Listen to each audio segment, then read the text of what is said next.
My name is Hank Turan. I am the fire chief for the Bainbridge Fire Department. The fire district decided to do a feasibility study regarding our facilities to see what condition our facilities were in, to both short-term and long-term.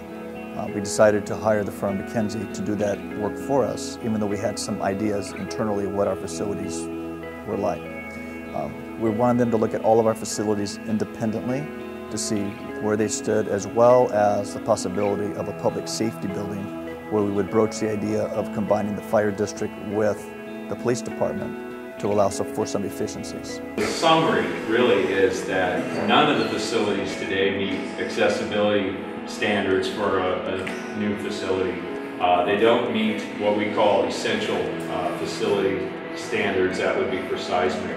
So in a heavy seismic event, facilities like this and the police station need to be not just stand up and safely get people out, they need to be operational. It's not a matter of just, hey, can we drive the trucks out and everything will be okay.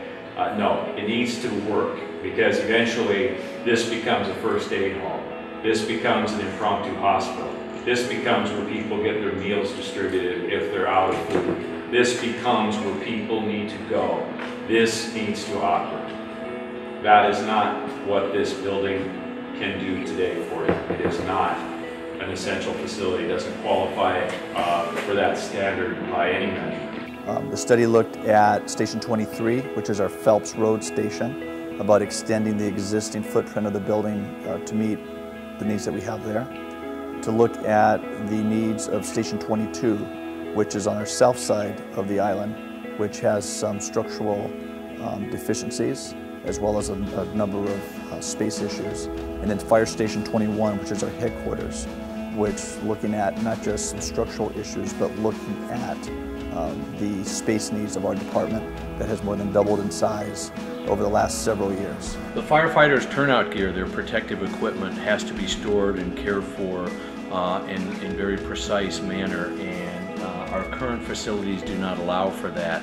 One of the things when we upgraded to new facilities would be to provide the areas and the mechanism, the cleaning equipment and things like that, to allow the firefighters to take care of this equipment. In order to meet the needs for emergency responses, the department has more than doubled in size to meet those expectations, as well as the needs of the public. With that being said, we're a volunteer/career department, which means we're a combination department. So we have volunteers from the community that come in and work with the firefighters side by side. So we need to have space in our fire stations to allow for them to come in and be part of the shift. We need bed space for them. We need adequate space so that they can contribute to our staffing models. Health and wellness is important in the fire service. Many studies have shown that healthy firefighters can extend their careers, which also means a cost savings to the community because of a reduction in lost time injuries. Two of our stations do not have adequate health and wellness facilities. Both Station 21 and Station 22, the firefighters are required to do their workouts, take care of their health and fitness in the apparatus bay, in the same location that our fire engines are stored. These aren't fire department facilities, these are public facilities. We understand the importance of our buildings, not just being for the use of the fire department, but also for use of the public. And we wanted to make sure that we had public input. So we asked McKinsey, as part of their proposal, that we have public outreach meetings. So we've had a total of 3 public outreach meetings. First meeting was held to kind of talk about the existing condition of our facilities. The second meeting was held to kind of talk about what was important to the public regarding facilities on the island, specifically fire stations.